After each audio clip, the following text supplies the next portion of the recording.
You know, they say if you can't say anything nice, don't say anything at all.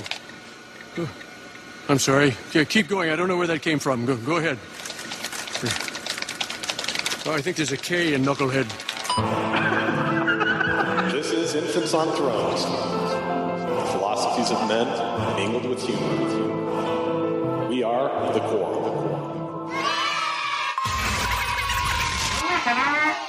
Listener's Essay. Welcome back to another episode of Infants on Thrones. My name is Tom Perry, and today I'm joined with Glenn. Are you telling me that my cravings for human flesh aren't normal? And Glenn and I sit down with Keith, a listener who submitted his essay to us, and we talk to Keith about his essay, about his background, about his transition out of the church, the good and the bad of it. So, I hope you guys enjoy it.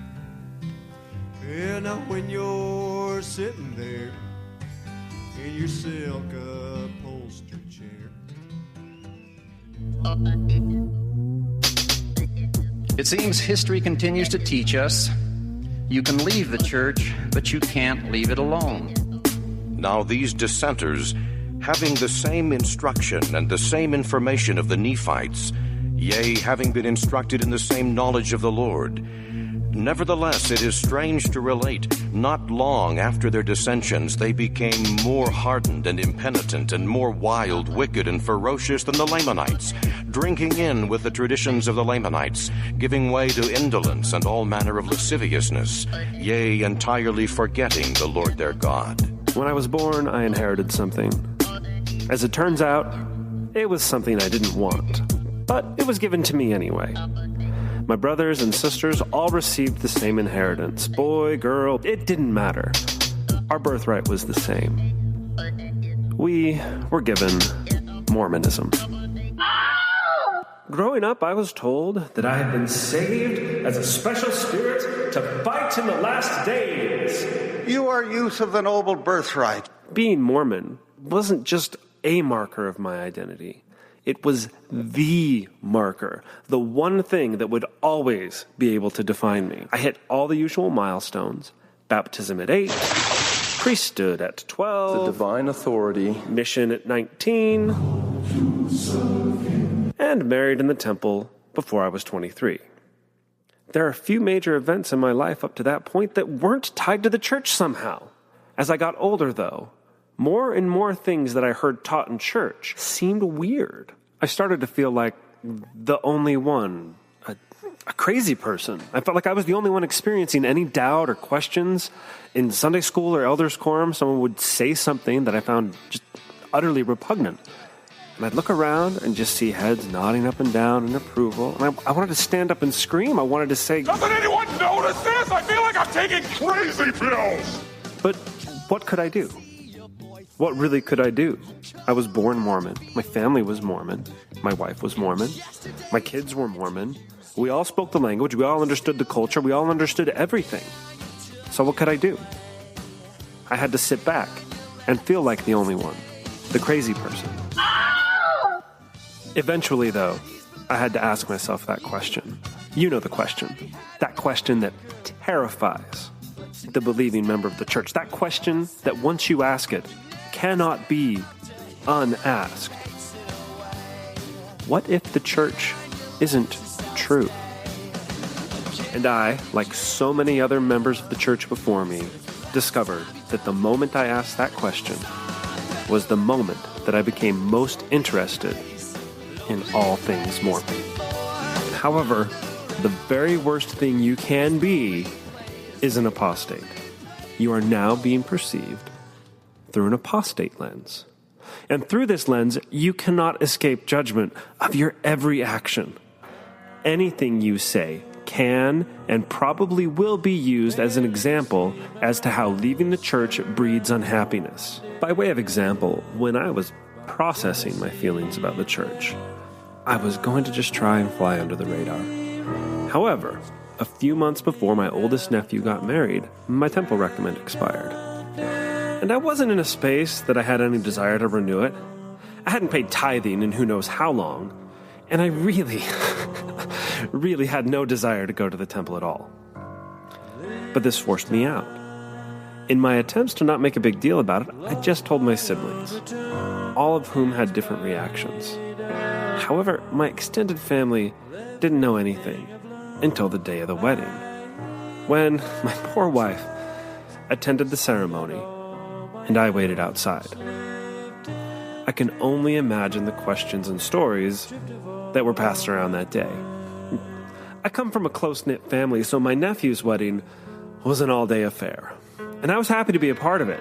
However, doing wedding stuff all day with 3 small kids in tow will wear you out. And by the end of the night, as I was leaving the reception, I was haggard, I was beat, I was just ready to collapse into bed. It so happens that this was when I ran into who you could call my favorite cousin. We were really just trying to get our kids home. We had hit the wall, the kids had hit the wall, everyone was done. So in my exhaustion, I probably seemed a little curt to my cousin. The next week, she invites me to lunch, and I, of course, know why. Mostly because when my brother left the church, I went to lunch with him to get a handle on where he was coming from. When I got to lunch, she handed me a letter and a gift in a bag. She asked me to read the letter before we continued our conversation. Of course, in the letter, she brought out the old chestnut. When I saw you at the wedding, it looked like you had lost your light. Does the light of Christ shine in your eyes? Verily I say unto you, nay. And it was then that I realized that I was now being seen through different eyes. You are now being perceived through an apostate lens.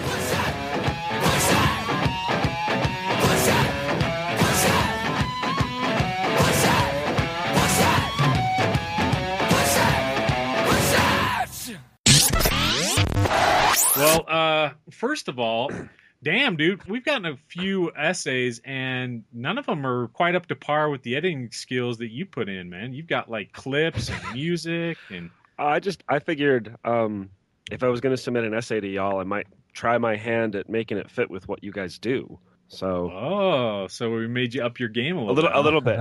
Otherwise, I just would have sat. Well, and either way, even with this particular essay, I just had an outline of stuff, and I had like 15 different topics, and I just recorded everything just kind of off the cuff, and then pastiched it together the best way I could till I got sick of dealing with it. So you didn't actually put a title on this. You just called it Keith Essay, Yeah, right? yeah. I mean, the whole idea behind it is that idea of the apostate lens, though. Yeah. Your whole life gets seen differently, no matter what. You're being judged through the Mormon lens or the believing Mormon lens from everyone else. Yeah. So what would that be? It's not exactly rose-colored glasses, but it's something along there. You could.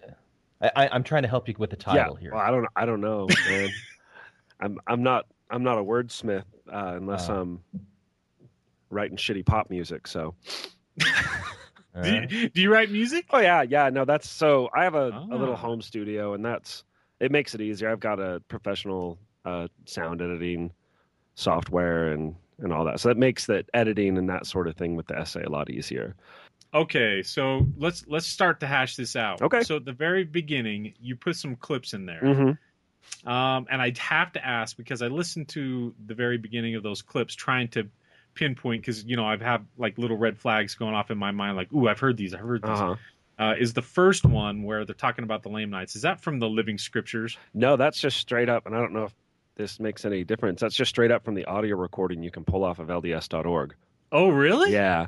You can download like the whole damn Book of Mormon in MP3 format. Sure, yeah. So I just downloaded that chapter and, chopped that out of there. Oh, that's where that came from? Yeah. That's hilarious, because I really thought that was like a clip from, that animated series from the Living Scriptures. The voice is so ominous. Imagine listening to the whole goddamn thing in that voice. Because that's how the whole book sounds. The first time my wife ever, quote unquote, read the Book of Mormon was listening to the MP3s from LDS.org. This was several years ago, and I'm like, I don't know how you could do that. Well, because it's inspired. That's how you do it. It doesn't really matter how they read it. Shit's still shit, no matter how you serve it, Tom. All right, yeah, fine. And then the other clip is Glenn Pace. And that was the only conference talk where I could find that old drivel about they can leave the church, but they can't leave it alone. He's a 70, is that right? Yeah, that particular clip was from like 1985 or 6 or some distant past. So that cliche or that trope, does that bug you as much as it bugs me? Yes. That's the whole essay was going to just be about that, and it kind of took a left turn and went in a less pissed off direction. But what bothers you guys about that? Go ahead. Yeah, you were starting to answer it. Yeah, well, no, for me, it's just this idea that here I'm 35 years old, and I spent my first 32 years of life in the church, right, and doing all the church stuff. And like I said in the essay, I baptized and got my priesthood and did everything, got married in the temple. I veered a little bit by waiting to have kids for a couple of years, but in every other way, I was on track. I was talking to a buddy of mine who said, like, between the two of us, if we went back to church, we know exactly what we need to do to eventually become bishops and stake presidents and all of that, because there's a game you can play as a male in the church. So I did all of that stuff. So wait, but before you go on though, Keith, what did you score on Bob's Mormon cred scale? I was celestial. I can't remember exactly what the number was. It was either 85 or 90. 85 or 90? Are you serious? Yeah. You got over 80? It was pretty high. I know it was over 80 for sure. Wow. The only things I missed were I didn't attend a church school, and I had left the church before my oldest was old enough to get baptized, and those were the two things that. Okay. But everything else, it was like yep. Because that is the new gold standard. Yeah, the new gold. To score high on Bob's bullshit scale. Yeah. Hey, sorry, Bob. I actually quite enjoyed it, but that's because I scored high, and I think that's going to be the common thing you see when people score low. They're like, "Fuck you!" When people score high, they're like, "Yeah." Yeah. See, what we don't know now is that 10 years from now, like Glenn said, this is going to be the gold standard. People will be saying, "Where did you score on the Bob cred scale?" Right, yeah. They'll be like, "I remember exactly where I was when I first heard about the Bob cred scale." Yeah, really. That was life-altering, dude. Are you guys sure you're not just overemphasizing your reach just a little? Not ours, his. Okay. Yeah. Bob's. Yeah. He needs some pats on the back after being slapped in the face so many times over it. So that's why I said I enjoyed it, but of course I scored really high on it. So it was reaffirming to me that I can say anything I want because I scored high. Did it make you feel good that you scored high? Did it make you feel bad that you scored high? I'd have to say both, because on the good side, you're just like, yep, okay, I can bitch about this all I want. And on the bad side, you can be like, I spent that much of my life following this preset script that was for me. Just laid out. And I'm like, okay, whatever, I'll do it. And you kind of feel like a dumbass after that. It's going to take you a long time for that decay rate to finally wither down to nothing, man. I figure I'll die before that happens. I don't know. Like I think about people that are raised in other traditions, and Mormonism is a really high context group. There's a lot to it. So there's people that grow up in other cultural traditions that aren't as pervasive into their everyday life. But I think there's some kind of value of being able to come out of whatever it is that you grew up in and look at it from the outside. So I kind of get a sense from you, Keith, and maybe I'm wrong, but that there's a little, like you said, you're not angry about it. You're kind of okay about it. Uh-huh.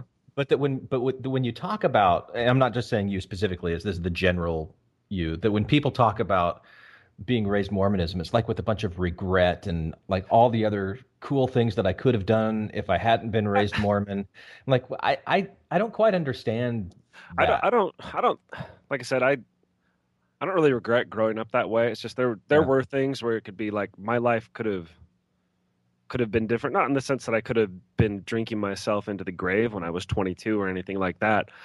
And I'm one of those people where I say I don't regret my mission at all. It was a really cool time. I met some really amazing people. I was the kind of missionary I wanted to be, as opposed to the kind that I was supposed to be. Where'd you serve? Northern Brazil, in Manaus. Oh, okay. Yeah. Okay. I'm one of them's, but it's like, oh yeah, Brazil. Everybody goes to Brazil. No, not quite. Us stateside guys always think of anybody that's foreign as the upper echelon of missionaries. So go on. Well, see, Was Rio in your mission? No, so I was in the north. Rio's in the southeast. Okay. And my mission, though, was interesting because at the time it was the largest geographic area for mission. So, like, we got transferred by airplane and boat and 12-hour bus ride and all sorts of stuff. It was just insane. So it's basically just the rainforest, the Amazon rainforest. Really cool. And maybe that's why I don't regret it, because if I'd gone to, like, Cleveland, I might be saying different things about my mission in terms of that. But but I don't regret growing up in the church. You just kind of, from my point of view now, you kind of feel silly about certain things that you embraced because they seem silly to me now. And I understand that they're very important to other people, and that's why I try and be pretty respectful about it. But to me, I did a Mormon Expression Voices interview a few weeks back, and my in-laws wanted to listen to it. And my wife listened to it. She said, well, you might want to warn them about this part and this part and this part. Because I got pretty candid about it, talking about how in the big picture, the LDS Church is pretty insignificant on the world stage. It's a pretty small church based out of a pretty small city when you're looking at the big picture, and its impact on the world is minimal. Yeah. But its impact on the people who interact with it on a daily basis is a lot bigger. But that sounds like outsider talk, though, Keith. I mean, you know that, right? Yeah, I know, but I scored like over 80 on Bob's cred scale. So. Yeah. But it's true. I part of my job, I travel all around the world and interact with people.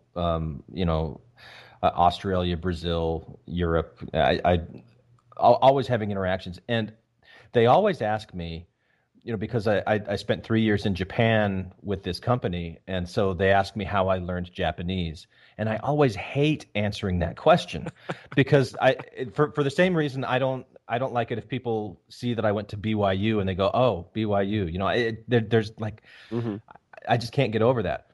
But whenever it does come out, it doesn't mean anything to them, like they couldn't care less, and it doesn't have all of the baggage for them that it does for me, so I think that speaks to what you said about that Mormonism really isn't that big of a deal to the rest of the world as we think it is to us, having been raised in it.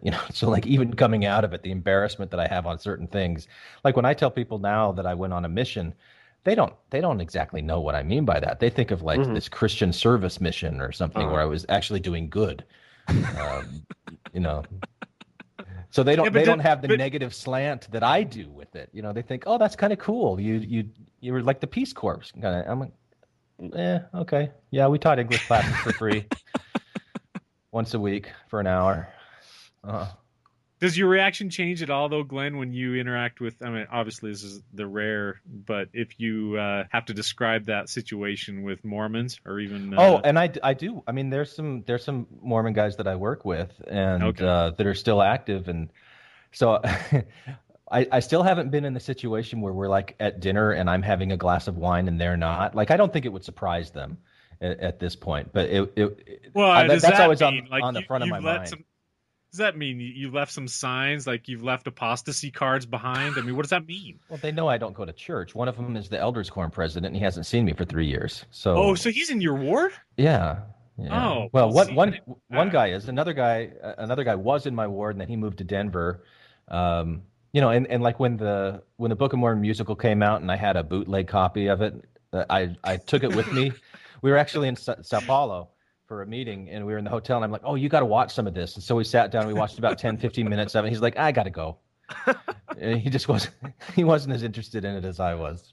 But Brother Austin, you've offended me way too much. I'm out. I'm yeah. out. It's weird because like when you're around really cool Mormons, you think, oh, okay, they're cool, so we can have this conversation. And as soon as it goes in a certain direction, they're like, I got to go. I got to get out. Every time. You look like Potiphar's wife to me. You don't know what a really cool Mormon is. The really cool Mormon would say, that crosses the line, brother. Oh, that's the definition of cool. A really cool Mormon just doesn't go to church anymore, so it doesn't matter. Yeah. Right. Actually, that's not true. One of my very best friends is like super, super believing, and he's probably one of the coolest people I know. But that's because he's still one of those guys who attests, says, I know that it's true, but he always says, but I know it doesn't work for everybody, but it's brought me, it's that same old thing where it's like, but it improves my life. And that's probably how you guys are still friends, though, because if he had levels of judgment on you, then it probably wouldn't work. Yeah. Well, absolutely. But like I said, in my leaving the church, I've just kind of let the people filter themselves out of my life if that's what they wanted to do. And it hasn't happened very often. And either that's because I know really, really cool people, or somehow I am unoffensive, but I don't know. Well, so on that topic, what happened with your cousin? Like, has your cousin filtered herself out of your life, or she hasn't, and that's the climax of the essay there. It was such a surprising thing, and the thing was it was just so surprising because of who she is and the relationship that we have. Hang on, because you thought she was cool. Well, see, I think we're picking up on a theme here. The people that you think are cool, and then you find out that they're not. It could be really confusing. Yeah. But and that was the surprising thing. But this is where I get all confessional. I wrote probably nearly the same letter to another one of our cousins when I was a missionary. Even the whole bullshit about look like you've lost your light, that whole thing. You did that? I did. And that's why it was so shocking to me, because I'm like, wait a second. I did that, and I felt like. But you were a missionary at that time, so you were in a special mindset. A special mindset. This was karma coming around to bite you in the ass. It totally was. There's a reason I didn't mention it in the essay, because it makes me look like an ass. But I figure if they make it all the way through that, okay, well now they can know that I'm an ass like anyone else. And so it was just surprising to me because I hadn't expected it from this particular cousin. I was a judgmental prick. I mean, I just was. When I look back on who I was, especially as a missionary, I was Joe Rule follower. Like, I hear these stories about guys doing anything outside of the rules on their missions. I'm just like, wow, I didn't do any of that. You wouldn't streak naked through an elementary school? No. Or 12 listen midnight. to music. Yeah, right. None of that. I had one big rule breaking moment, and on our mission, we weren't allowed to travel to and from a location unless we were in our official missionary attire. They didn't have a name for it in Brazil, but the white shirt and the tie and everything. So even service projects, we had to travel to the service project in our proselyting uniform, and then we could change our clothes at the service project, do our service, change back into our uniform, come back home. And so my biggest rule breaking thing I ever did is once I put on normal clothes and I went for a walk, and I forced my companion to come with me even. And that was it. I walked for about 6 blocks in this little dinky town called Humaitá in the middle of northern Brazil. And that was it. That was my big rebellion for my whole mission. Yeah, that doesn't even sound like a rule break, man. How did you feel? Did you feel like you were really I walked about letting yourself down? I walked about half the distance that I had intended to because I was having guilt. Did you fast for repentance and all that crap after? Like, no, but there was my heart weighs heavy now. There was a time, and this is just stupid to do, but because I'm in northern Brazil and it's hot, where we would fast every Sunday, and we'd go like the full 24 hours, no drinking, no water, nothing, and I probably could have gotten dehydrated. But it's one thing I learned as a missionary is that missionaries are stupid. Yeah, I did the fast without water in the deep heat of the Midwest. Mm-hmm. And there was a couple times where I thought, this has got to be dangerous, because I remember thinking, I think I'm legitimately experiencing dehydration right now. I think so. Well, one of my favorite memories, but I'm pretty sure it was a dangerous sensation, is after one of those, we got to somebody's house and they offered us some Fanta grape soda that was cold. And so I took this glass of Fanta grape soda and I started just chugging it. And I could feel my skin's temperature start to go down as I was drinking the cold soda. And it was a really cool feeling, but I'm fairly certain that that's not how it's supposed to go. Bad sign. Like my arms, I could feel my arms get just colder. Like my sweat was finally able to be like, oh, okay, here we go. But no, I was hardcore rule guy. And so a lot of stuff could have come and bit me in the ass, but so far I've had probably the best exit of anybody I've ever heard of, with the exception of the fact that everybody looks at me differently now. But I've not had the calls to repentance and the disownment of the family. It's just that now my whole life is passing through a filter where everything means something else. So no shunning, huh? No judgment. No letters of warning like, well, I mean, Keith.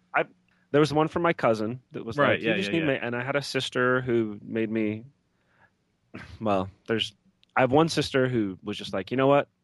Whatever you do, I love you. Our relationship won't change. Let me know how you want it to look. Let me know, what makes you uncomfortable, and we're cool. I had another sister who felt like she had to really make a big deal about it, but based on the experience, she was just being dramatic for drama's sake. And then, and then I have another sister that made me promise to read the Book of Mormon as much as I read anything anti-Mormon. And I'm like, well, that's easy because I'm not reading anything anti-Mormon. At the time, I was reading a bunch of like Bart Ehrman and I don't know that you could specifically consider that anti-Mormon. Anti-Christian, maybe. Well, that depends on your point of view. Right? Yeah. Exactly. I was reading John Spong, who, if somebody's trying to stay quote unquote Christian while not believing in any of the magic of it, John Spong is who to read. Okay. But I've never heard that name before. He was an Episcopalian bishop, and he decided to go start trying to teach people to be decent Christians without believing in most of the supernatural. Like, he did an interview once, and this YouTube clip got passed around all over, where he basically said that he believed that hell was an invention of religion to control the populace. And that's an interesting. I think I've seen that, but I didn't know who it was. Okay. Yeah, but a member telling you to read the Book of Mormon to counter any anti-Mormon literature, it just really doesn't understand the mindset of somebody who's going through these questions. Because reading the Book of Mormon, because I would do that, but you have to read the Book of Mormon without, you've got to promise you won't think about it. Yeah, well, no, you won't think about what you're reading, and it's it talks about the white and delightsome and the skin changing thing, and you're like, oh man, okay, I'm gonna have to skip that part of the Book of Mormon. Well, that's not edifying anymore. We have to skip most of it. Yeah, I think when they give you that challenge, it's also under the basis of that assumption towards the end with Moroni's challenge, like you'll get on your knees and pray to see if it's true again, and boom. Right. Well, it's that kind of magical. There's just something about doing that the Spirit is going to come in through your eyeballs and get into your heart. The light that you've lost is going to come back in because it's the Book of Mormon is the source of that light. Yeah, well, of course, because how could anybody have written that just wonderful, complex piece of literature? It's been torn apart over and over again, and still stands the test of time, Glenn. Or not. Guys smarter than you and me have researched this and still believe it's true. So yeah. See, but I doubt the guys smarter than me in some ways, I guess. Just to me, it seems like it's once you. So what happened with me is like I deconstructed Christianity, and that's how the church ended up falling apart for me. Because when I realized that Jesus of Nazareth never started a church, the whole restoration narrative just kind of falls apart. And now I lost my train of thought. What were we talking about? Well, I had asked you the question about filtering. That was when we started going off. And with your cousin. Regardless, I've had really pretty positive things. My cousin gave me a letter. My aunt sent me a letter, and I gave it to my wife to read first. And my wife read it and said, "Yeah, you probably don't want to read this right now." And I said, "Okay." So, is your wife is still active? She is not. She's not currently active. I'd say the way we explain it to people is we're in the same book, but we're not on the same page. We're both super agnostic about everything. I lean towards non-belief, while she leans toward some types of belief. But neither of you attend. No. Okay. We went to a baby blessing today, and that was an interesting experience. I was hoping for some fast and testimony meeting awesomeness, and it was just as boring as it always was. Oh, I had fast and testimony meeting awesomeness today. I went today. It was great. I had a water balloon fight with my kids in the backyard. Show off. Well, but I mean, dude, fast and testimony meeting. I was telling this to my daughter, because she was like, "This is so boring." I was like, "What are you talking about? This is like open mic night for Mormons. What you get your hodgepodge or potluck of crazy." And every once in a while, somebody gets up there and says something that just brings a smile to my face. I just love it, love it, love it. Yeah, I was hoping for some of that. For the first little bit, I was walking the hall with my 1-year-old. And it was funny because the last time we were going to church, my 3-year-old was 1. And I saw my buddy who'd blessed his kids out in the hall. And I'm like, last time I was in church, this was still church. So nothing's changed for me. I'm still walking a kid around the hall. That's awesome. How old's your oldest kid? I've got 4. So my oldest is 8. He's almost 9. And I got a 5-year-old who's almost 6. And then the 3-year-old and the 1-year-old. So I assume you went through your crisis before he went through the baptism thing? Yeah. Yeah. He was 5 when I first came out, first told my wife what was going on.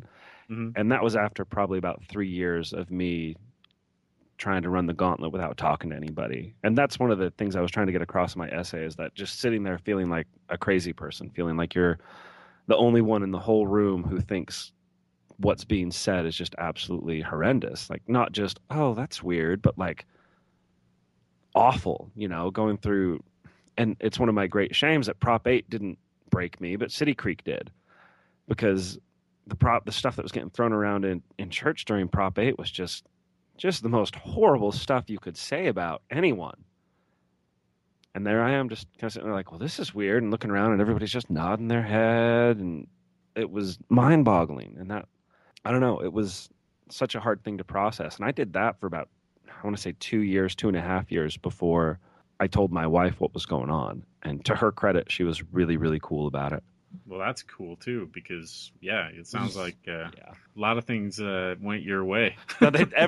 Everything that could possibly go right when you're defecting from the church, or whatever you want to call it, everything that could go right with that for me did.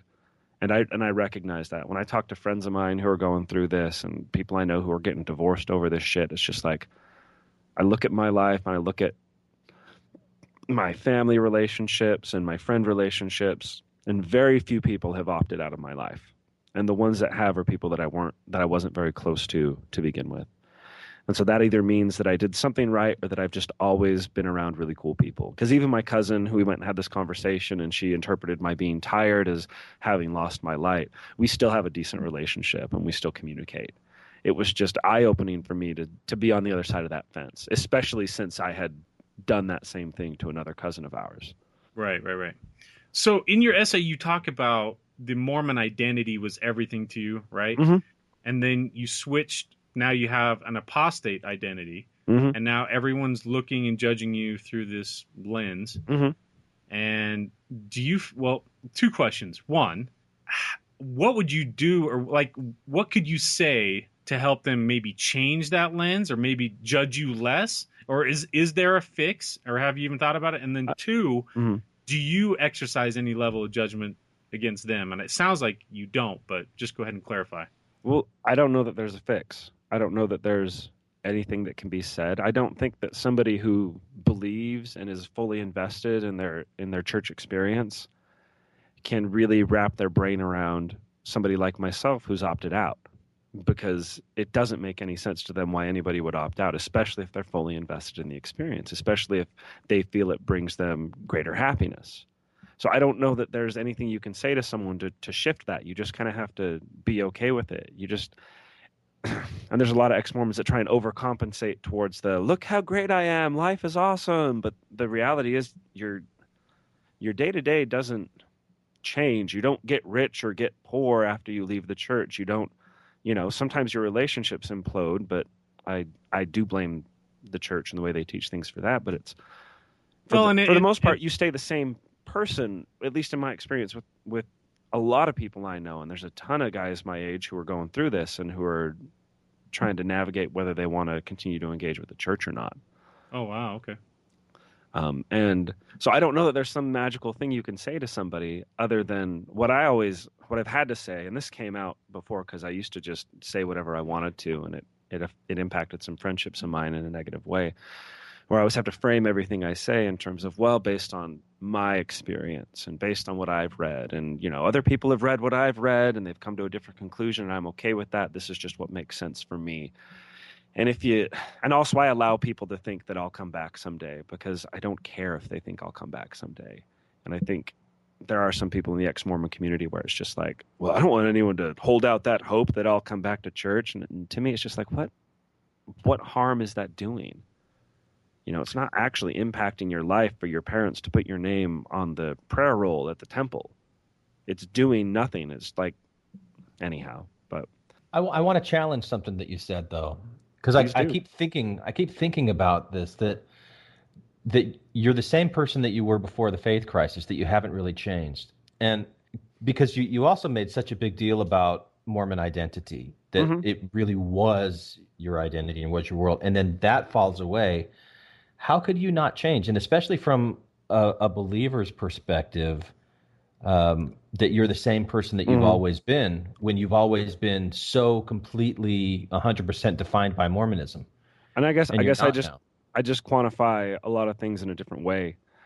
Whereas I'm still the same husband that I was. I'm still just as devoted to my wife and kids. I'm still just as into helping people, you know. So in terms of when your life is defined by your Mormon identity, and mine was, because your life is laid out for you. You know, the thing that maybe the church does best is say, this is what your life is going to look like, and here are your milestones, you know.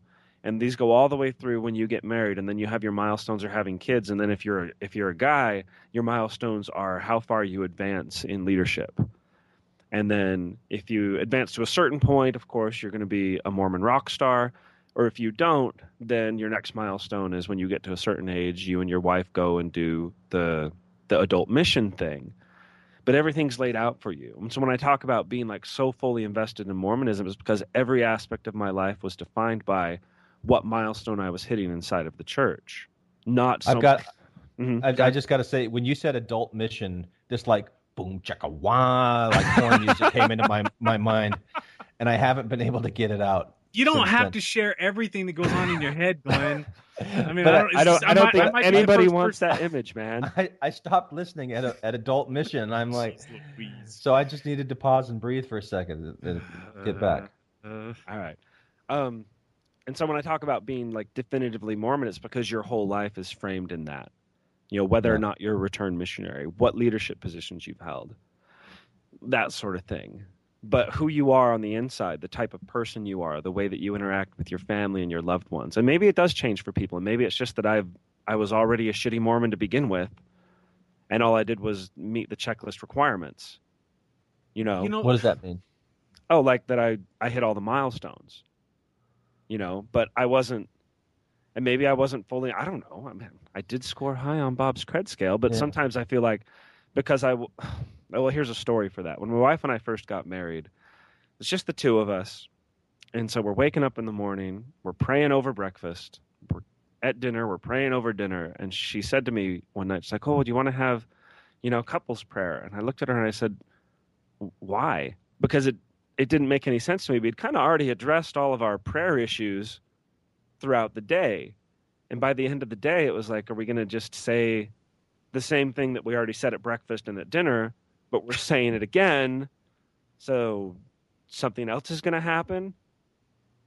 And I'm like, so there are certain aspects where like Mormonism didn't make sense to me. The concept of back tithing never made sense to me. When you'd go into your bishop and be like, oh, I got a little behind. I've been able to pay tithing for a couple months. Are you serious? That didn't make sense to you when you were a believer? No, because it was just like, well, wait a second. It's not like there's this running total. It's like when you get baptized, they're like, okay, well, up until your baptism, your total income was about, let's say $280,000 for the last so many years. So we're going to need you to cut us a check for $28,000. Well, it's just like, well, you can't go back and change it. You know, not paying tithing, or if you were, you know, lying about something. The whole idea is that you stop whatever the behavior is, you initiate the new behavior. I mean, this is repentance, right? You stop whatever the negative, you know, quote unquote negative behavior was.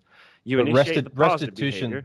But restitution's a part of the repentance process. Right. Yeah, that's where my brain started. But so what you're illustrating right now, though, Keith, I mean, when you said earlier, maybe I was just a shitty Mormon all the way. So you're saying that, like, not doing couple prayers, not feeling that drive to pay the full tithing if it's back tithing, you know, things like that. Since you were like that when you were a Mormon, then not doing them as a former Mormon, there's not much change there. Is that what you're? Yeah. Yeah. Well, because like who I am and the type of person that I am, and still the way that I interact with my relationships hasn't changed substantially. I don't go out and I don't talk like my best buddy who's like a hardcore believer. I don't go and try and tear down his shit. I just let him do his thing. And in return, he lets me do my thing, and we can coexist. And okay, but if he did tear down your thing, like if he didn't treat you with respect, that you might feel well, then he would have filtered himself out of my life at that point. Possibly, but if you felt like you wanted to keep him in your life, maybe you'd feel like, I'm going to teach this guy a lesson. I'm going to treat him just like he's treating me, right? Well, that's just not who I am. All right, fair enough. I'm just not that guy. And I understand that's like even in the essay I say, I understand that there's people where that's like important to them. I look at dudes like Mike Norton and it's like I get that's important to him. That's a whole lot of time and energy put into something that I just don't see as being beneficial in my own life. Trying to get somebody to go through the hell that processing your way out of the church is just because you want them to. I mean, well, I don't think it's necessarily just because you want them to. Isn't it essentially just like when you were in a missionary, just in reverse, right? Where, but again, like I said, I wasn't that. I was the kind of missionary I wanted to be. So if somebody said to me, "No, man, I'm hardcore Catholic, and I've been Catholic my whole life," and they actually were attending and they had no interest, I'm like, "Okay, cool," and I was on my way. Okay, so when the mission president said, Elder, are you getting X amount of baptisms that you said that you would for your goal? You're not meeting this goal. You don't feel guilty about that? Like, oh yeah, no. Sorry, President, I got to speed it up here. Nope. Oh wow. And the weird thing was, I was a zone leader and everything. I was a damned branch president as a missionary, and I had the worst baptism numbers because I didn't care about that. Most of my mission was spent going and finding people who'd been baptized and figuring out what was going on with them, because I mean it's South America, so you've got the in the front door out the back door situation going on, and there's people I met who are like, oh yeah, I remember that, yeah, I felt bad for that poor missionary and I decided to just make him happy and do what he wanted me to. And I mean this is Brazilian people though. This is not uncommon. Like they just want to make you feel good about yourself. And I met more than one person where that was the case, where there was just like, he just was so earnest and like wanted this so bad that I just did it because it didn't mean anything to me, but it meant something to him. And so my mission president never actually had that conversation with me. I never got hit for numbers. I never got chastised for not hitting numbers. Wow, this is so fascinating. This is like you're an aberration or something. I kind of am, and I know that. Because if your mission president in Brazil wasn't numbers oriented, this is I mean, well, I had two different mission presidents when I was down. Okay. And the one that was there when I was first there, I don't even think he knew who I was. I don't think he had any idea of where I was or what I was doing, because the mission being so large, the mission home was in a city called Manaus. And for most of my mission, I was at least a 3-hour airplane ride away from the mission home. So I was just out in the middle of nowhere for most of it. And the mission president, when I got there, was at the end of his term, so he wasn't coming around the mission every month doing big zone conferences. I saw him when I got there, and I saw him when he was leaving. Holy cow. And then the new guy, well, it was just such a big mission. The logistics of going and visiting all of these idiot kids in a geographical area that big is just astounding. Yeah, that's true. And then the new guy got there, and he started out doing everything. He was coming out every month and doing zone conferences. And I think he realized that it wasn't smart to do. It wasn't cost effective, if anything. And he kind of stopped doing it too. And so I probably had zone conferences every other month for the bulk of my mission. And I was only in the city where the mission home is for about 3.5 months of my entire mission. Outside of that, I was an airplane ride away. And he just but because I was such a hardcore rule guy, and I kind of had a reputation as being that rule guy, I think that he just didn't care. He's like, all right, well, I know he's not out, feeling up some 14-year-old girl like, these 18 other guys in the mission. He's fine. Just let him go. So why were you such a rule guy if you seem so laid back and kind of like, let's just let people be who they want to be? It kind of, I mean, I kind of feel like you obey the rules so you can have the Spirit more, so you can convert more. It's like a chain reaction. It's exactly that, though. I felt like if I obey the rules, the good stuff will just happen. Okay. You know, if I obey the rules, I was all on board with the supernatural belief. It's like, okay, if I obey all of the rules, then God will bless me. And so I was obeying the rules, and I just figured that I'd be blessed with whatever experiences needed to happen. I'd be blessed to have the people come into my life that needed to come into my life that I could help. And that happened sometimes, but generally they were people who were already members of the church who sometimes didn't even really know it. So I spent most of my time reactivating people. Okay, all right. But I got to ask you about the one point in your essay where you say, you know, you ask that dreaded question, the one question that changes changes. It's like the pivotal moment in everybody's life when they go through this crisis of faith is when you really genuinely ask yourself, could the church not be true? Mm-hmm.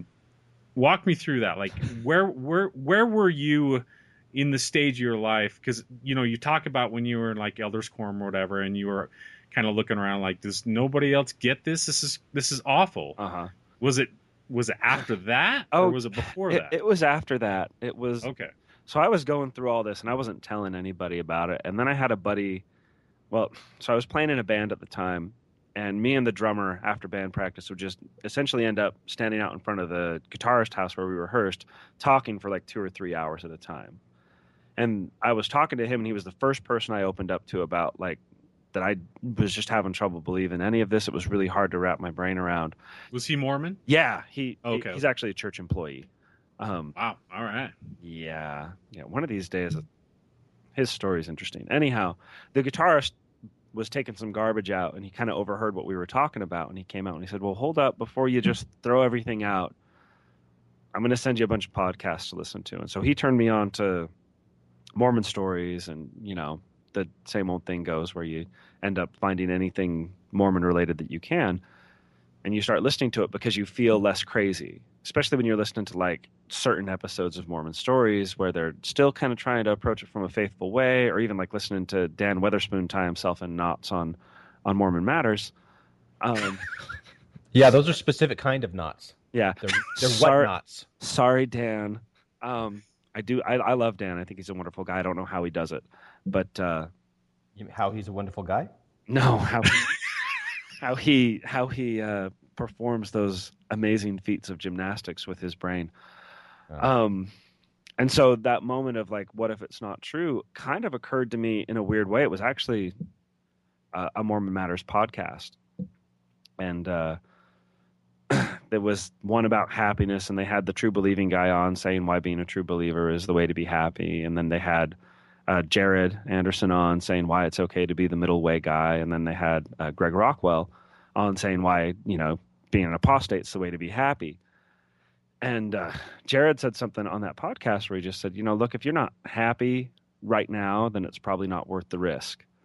And that just exploded my whole worldview in that sense. Because it was just like, well, wait a second. I'd never considered engaging with the church and engaging with religion as being risky behavior. I always fell on the other side of Pascal's wager, where it's like, okay, even if it's not, I'm going to live as though it is, because then if it is, I'm golden. And I'd never considered that living my whole life in that way and being miserable was risky behavior. And that's when I was able to ask myself that question. And when I was able to say, well, what if it's not true? Everything opened up.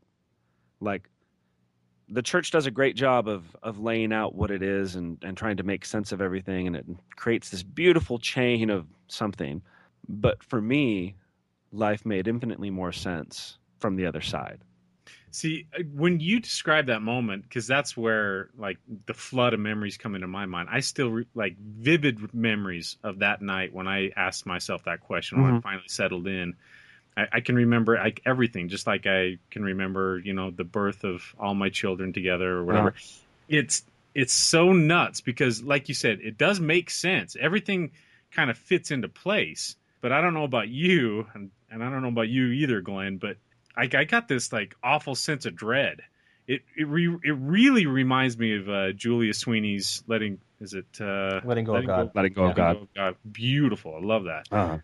Where she says, I just put on the glasses to look just for a minute, what life would be like without God, just for a second. And like, she's like, and it was the scariest thing I've ever experienced in my entire life.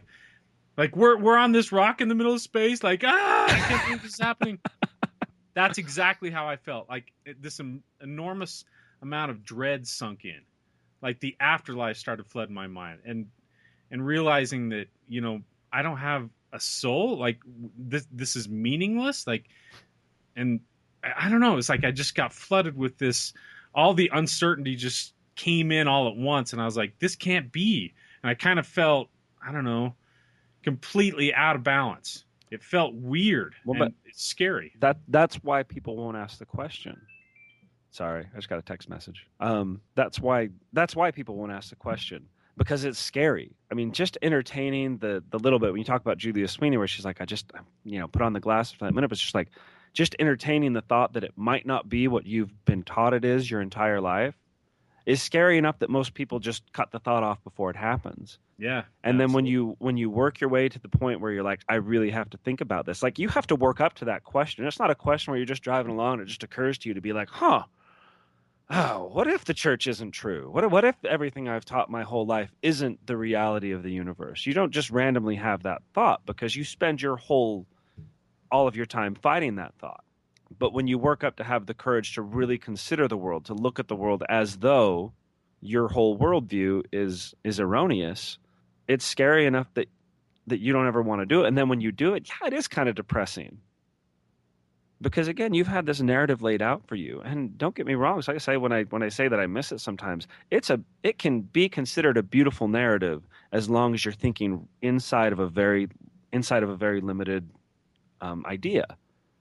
You know, the whole Mormon concept of eternal life and, you know, the plan of happiness and all of that. If you're able to confine yourself to just the very best of what that is, it's a beautiful timeline.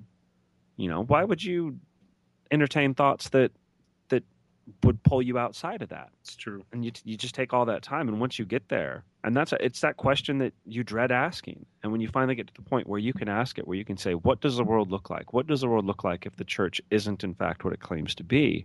You can't go back from that. To me, that's when they talk about the genie back in the bottle or the toothpaste back in the tube. To me, that doesn't have anything to do with what you've read or what you've studied or what you've researched. It has to do with when you hit that point where you can honestly ask yourself that question. Yeah, because it's same for me. I envision like my shelf actually like full on collapsing at that point, and then I'm trying to put the shelf back up, but it's broken, it's gone. Yeah, and you're just looking around like, oh shit. Well, and my wife has a similar way that she explains it, because she's had to explain to a couple of her friends what she's gone through, and she says it's like you have this fortress that your whole life has built. Like, it's this big, beautiful fortress, and then you go through a crisis of faith or whatever you want to call it, and the foundation underneath your fortress just disintegrates, and then your whole thing just crumbles, and you're just kind of left sifting through the rubble, trying to figure out what you want to keep and what you want to throw out. And there's so much to go through and so much to process, and it's so painful because you've spent your whole life building this beautiful edifice, and then it's just gone. You know, sometimes it's just in a moment, but it's gone, and you've got to start to rebuild, and the rebuilding takes longer and it's harder because you've got to look at every single thing that you're using as a foundation for your life once you leave that space, and make sure that it's going to hold. Because you don't want to build another building that's just going to crumble. I love that analogy. I'm thinking, yeah, you want to start to build a foundation that either looked similar or felt similar. Because, you know, I went through the phase of really trying to hang on to God and Christ for a long time. And I didn't touch the Ehrman books for a while because I felt like, you know, I've got enough scary stuff that I'm dealing with right now. I don't want to touch deconstructing the Bible for a little while. Oh, the funny thing is, like, my exposure to Ehrman books, I was so naive going into it because I was just fed up with, you know, the modern Mormon church, the corporation. And so I'm like, okay, well, I'm gonna jump into Christianity. And I was reading this article online, and they mentioned, I believe it was misquoting Jesus. I'm like, okay, I'll read that book. You know, that'll tell me more about how the Bible was made. And I don't think a lot of people want to know. Like when I talk to people about textual, like I got into it. I was reading weird Oxford Press, books that cost $25 and are 120 pages of somebody's thesis sort of stuff. You were following footnotes. That was all like textual criticism, right? And it was just like, nobody wants to hear that from me because the first question, and there's a whole other thing. The first question you get asked when you're like, I don't really believe in the church anymore. It's like, well, you still believe in Christ, right? Yeah. And it's just like, well, describe to me what belief in Christ is supposed to look like, and B, no, not really. I'm not the same way they describe it, or envision, the Jesus of Nazareth from the Bible, I can tell you, did not exist. Now, whether a man existed that those stories are sort of based on, is to me where the debate is open. But the individual described in the 4 Gospels, that dude didn't exist. Just based on everything you can see, but what are you going to do? I mean, this is so important to a lot of people. And so I just kind of let it go for the most part, because as silly as it seems to me now, and as silly as it is for me to have somebody like, I'm at a testimony meeting and people are talking about, I'm so grateful that Christ exists and he's there to bear our burdens. And I'm like, to me, it's like what I'm hearing is, I'm so grateful that a shepherd 2,000 years ago understands what it's like for me to go through a divorce. That doesn't make any sense. I mean, you can compound it. You could say an illiterate shepherd from 2,000 years ago who was a Jewish zealot who was trying to reform the Jewish church, but he knows exactly what it feels like for me when I can't pay my bills every month. You might as well be saying the same thing about Harry Potter or, any of the myriad of characters from Lord of the Rings or Game of Thrones, because this symbol that people have built up in their lives and this symbol of Jesus doesn't exist anywhere in history. From my point of view, of course, but it doesn't. But anyhow, we tangented again. I'm kind of the king of tangents, so I'm sorry.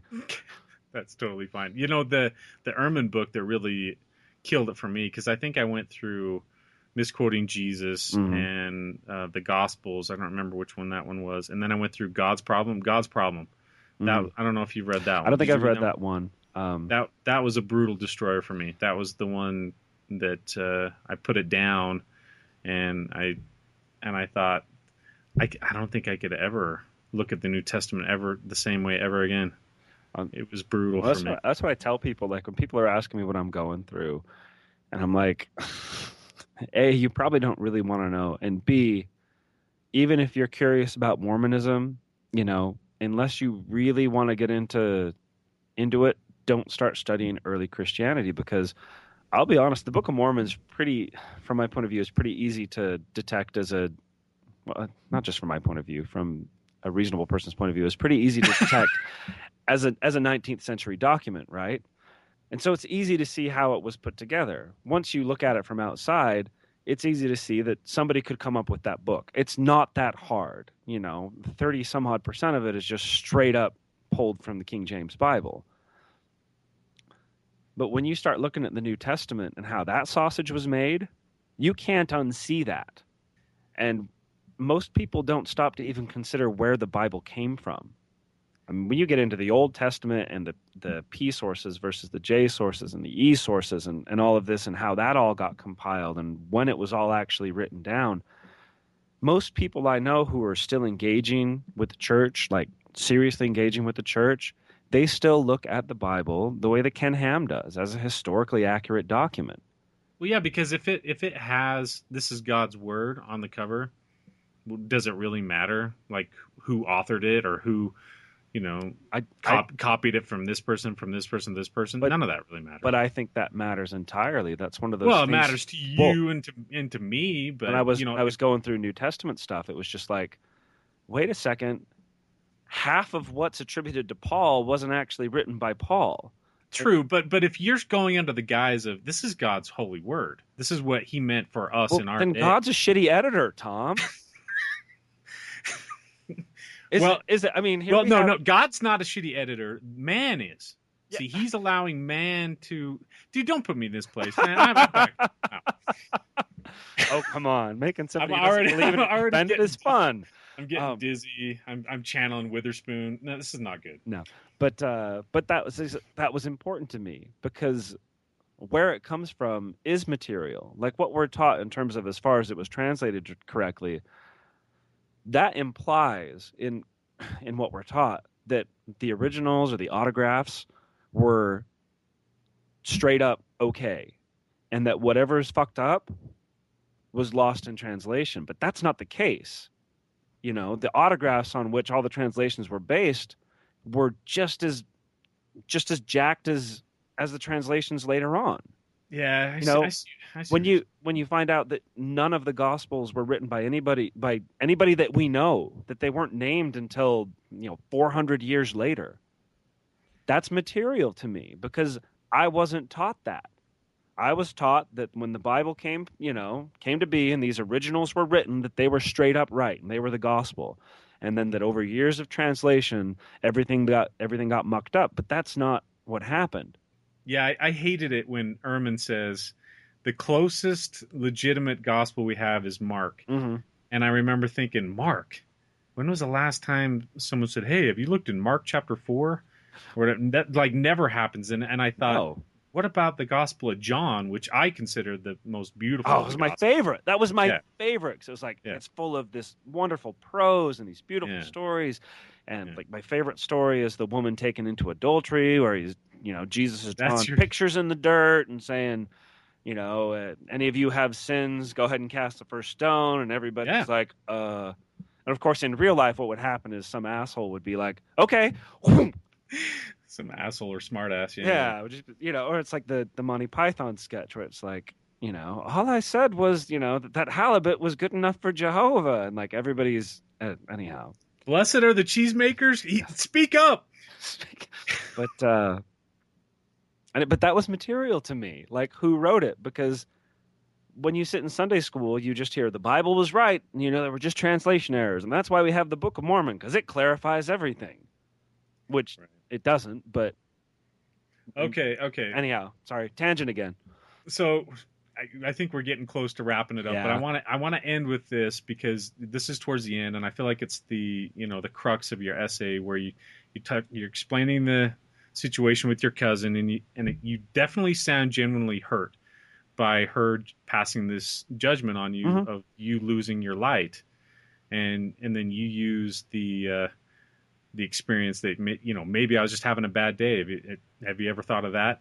Mm-hmm. Does that still hurt just like it did then, or has that gone away a little bit, or do you still feel like the believing members, or whether they're being your family or friends or just a random person who's passing judgment on you, does that still bother you and hurt?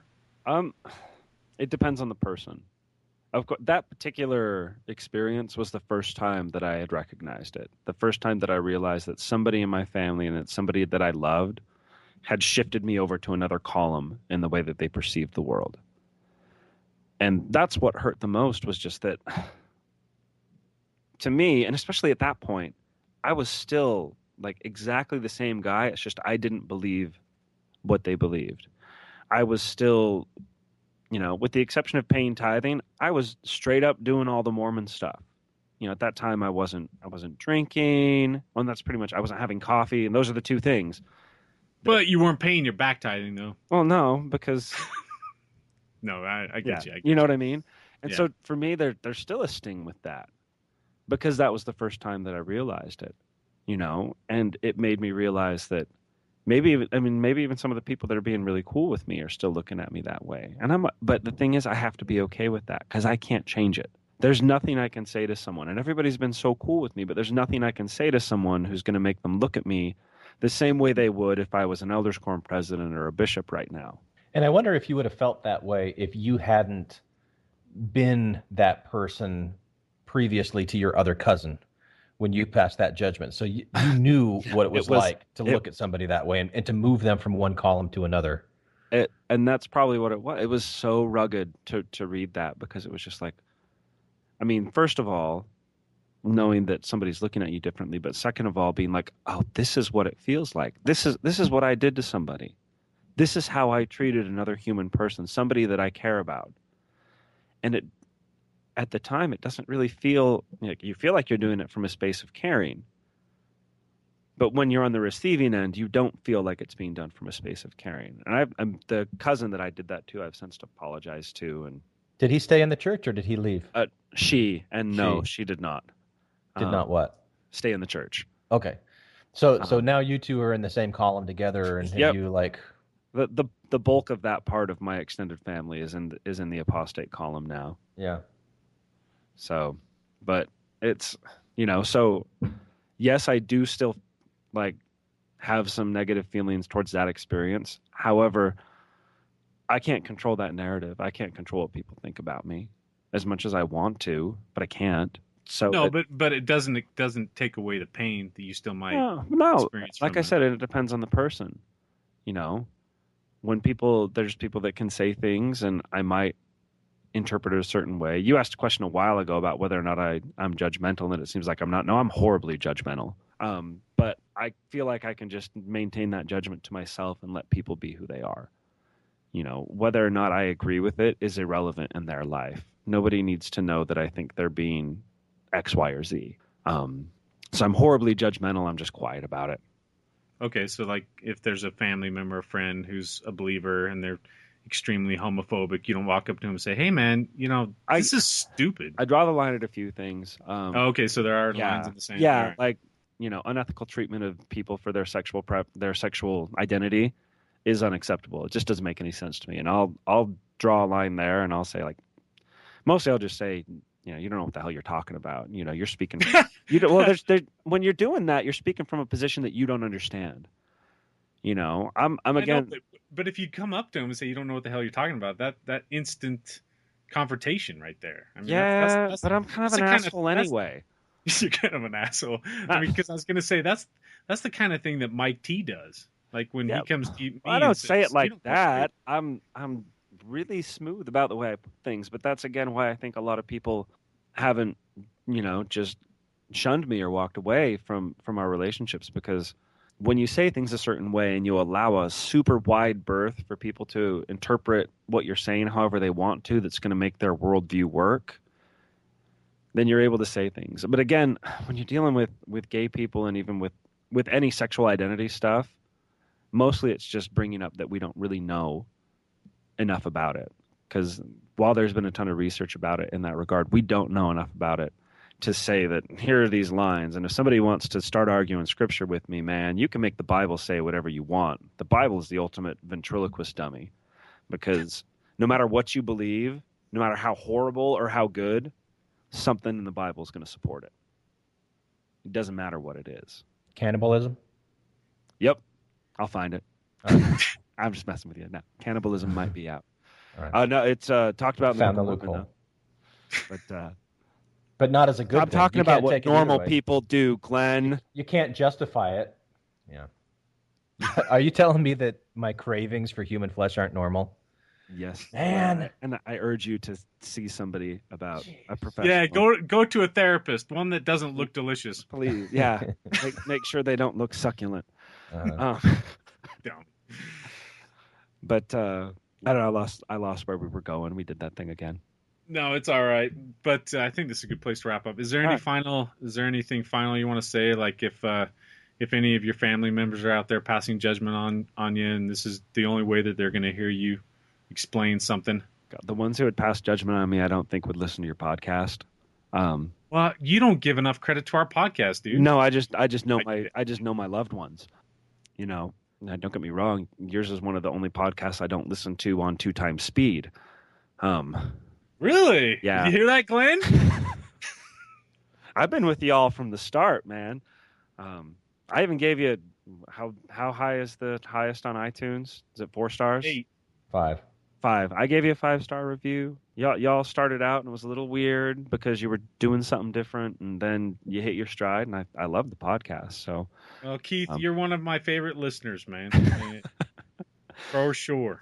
But no, I don't know. I just try and tell people it's the old Bill and Ted's thing. Be excellent to each other.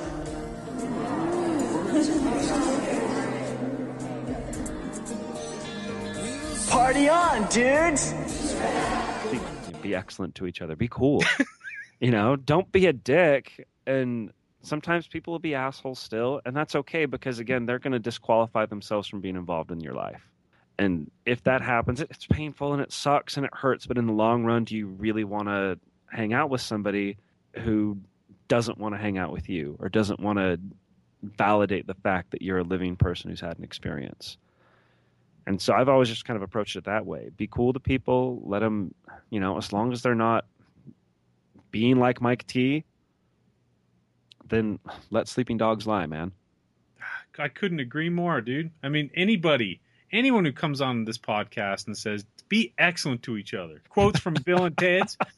You're all right in my book, man. I mean, we're one step away from, the Big Lebowski saying, the dude abides. I mean, perfect. All right, cool. Hey, man. Howdy do, dude. I wondered if I'd see you again. I wouldn't miss the semis. How things yeah? been going? Oh, strikes and gutters, ups and downs. Sure, I've got you. Yeah. Thanks, Gary. Well, take care, man. Gotta get back. Sure. Take it easy, dude. Oh, yeah. I know that you will. Yeah, well, the dude abides.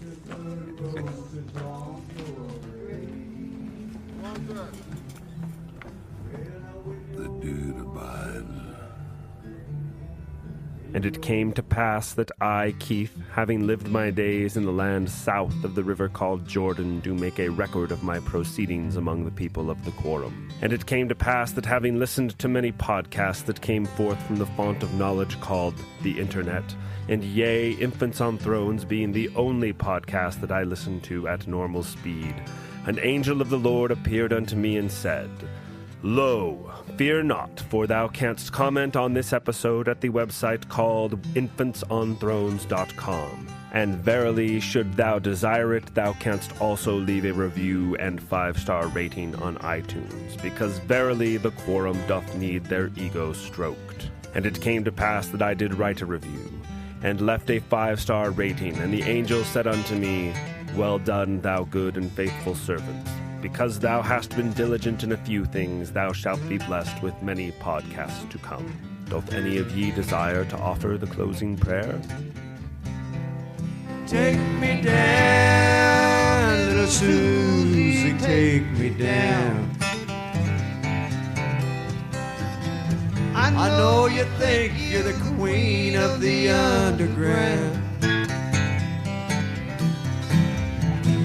Send me dead flowers every morning. Send me dead flowers by the mail. Send me dead flowers to my wedding. And I won't forget to put roses on your grave. No, I won't forget to put roses on